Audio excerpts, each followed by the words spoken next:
एक छोटा सा लड़का गलती से दूध के बर्तन में गिर जाता है। वो जान बचाने के लिए बुरी तरह हाथ पैर मार रहा होता है। तभी उसका पिता एक चम्मच से उसे निकाल लेता है। जैसे ही पिता उसे खाने के लिए मुंह के पास लाता है, घर का कुत्ता उसकी पैंट पकड़ लेता है। तब जाकर पिता को शक होता है और वो मैग्नीफाइंग ग्लास से ढूंढकर अपने छोटे हो चुके बेटे को देखता है। असल में डेविड एक इन्वेंटर है जिसने हाल ही में एक ऐसी मशीन बनाई है जो चीजों को छोटा कर देती है, लेकिन अभी वो पूरी तरह परफेक्ट नहीं है। उसी दिन पड़ोस का शरारती बच्चा घर में बेसबॉल खेलते खेलते गेंद डेविड के घर में मार देता है, जो सीधा मशीन पर लगती है। मशीन एक्टिवेट हो जाती है और घर का सामान छोटा हो जाता है। जब वो बच्चे गेंद लेने आते हैं तो चारों भी सिकुड़कर चींटी जितने छोटे हो जाते हैं। कुत्ते के भौंकने की आवाज उनके लिए इतनी तेज हो जाती है कि कान फटने जैसे लगते हैं। थोड़ी देर बाद जब डेविड घर लौटता है, उसे कुछ भी पता नहीं चलता और वो अनजाने में उन्हें कुचलने ही वाला होता है। बच्चे किसी तरह बच तो जाते हैं, लेकिन फिर उन्हें कचरा समझकर लॉन में फेंक दिया जाता है। कचरे की थैली काटकर जब वो बाहर निकलते हैं तो दुनिया बिल्कुल बदल चुकी होती है। घास का लॉन अब उनके लिए एक विशाल जंगल बन चुका होता है। घास की पत्तियों से फिसलते हुए वो नीचे आते हैं और अपनी इस अजीब यात्रा की शुरुआत करते हैं। जब वो आपस में ये तय कर रहे होते हैं कि लीडर कौन बनेगा, तभी ऊपर से तेज आवाज आती है और सब डरकर एक मशरूम के नीचे छिप जाते हैं। थोड़ी देर बाद ऊपर देखते हैं तो पता चलता है कि वो एक बड़ी तितली थी। राहत की सांस लेकर वो आगे बढ़ते हैं,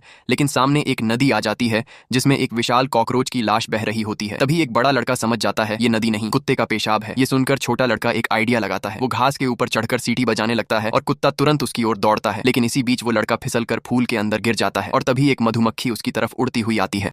एक छोटा सा लड़का गलती से दूध के बर्तन में गिर जाता है। वो जान बचाने के लिए बुरी तरह हाथ पैर मार रहा होता है। तभी उसका पिता एक चम्मच से उसे निकाल लेता है। जैसे ही पिता उसे खाने के लिए मुंह के पास लाता है, घर का कुत्ता उसकी पैंट पकड़ लेता है। तब जाकर पिता को शक होता है और वो मैग्नीफाइंग ग्लास से ढूंढकर अपने छोटे हो चुके बेटे को देखता है। असल में डेविड एक इन्वेंटर है जिसने हाल ही में एक ऐसी मशीन बनाई है जो चीजों को छोटा कर देती है, लेकिन अभी वो पूरी तरह परफेक्ट नहीं है। उसी दिन पड़ोस का शरारती बच्चा घर में बेसबॉल खेलते खेलते गेंद डेविड के घर में मार देता है, जो सीधा मशीन पर लगती है। मशीन एक्टिवेट हो जाती है और घर का सामान छोटा हो जाता है। जब वो बच्चे गेंद लेने आते हैं तो चारों भी सिकुड़कर चींटी जितने छोटे हो जाते हैं। कुत्ते के भौंकने की आवाज उनके लिए इतनी तेज हो जाती है कि कान फटने जैसे लगते हैं। थोड़ी देर बाद जब डेविड घर लौटता है, उसे कुछ भी पता नहीं चलता और वो अनजाने में उन्हें कुचलने ही वाला होता है। बच्चे किसी तरह बच तो जाते हैं, लेकिन फिर उन्हें कचरा समझकर लॉन में फेंक दिया जाता है। कचरे की थैली काटकर जब वो बाहर निकलते हैं तो दुनिया बिल्कुल बदल चुकी होती है। घास का लॉन अब उनके लिए एक विशाल जंगल बन चुका होता है। घास की पत्तियों से फिसलते हुए वो नीचे आते हैं और अपनी इस अजीब यात्रा की शुरुआत करते हैं। जब वो आपस में ये तय कर रहे होते हैं कि लीडर कौन बनेगा, तभी ऊपर से तेज आवाज आती है और सब डरकर एक मशरूम के नीचे छिप जाते हैं। थोड़ी देर बाद ऊपर देखते हैं तो पता चलता है कि वो एक बड़ी तितली थी। राहत की सांस लेकर वो आगे बढ़ते हैं,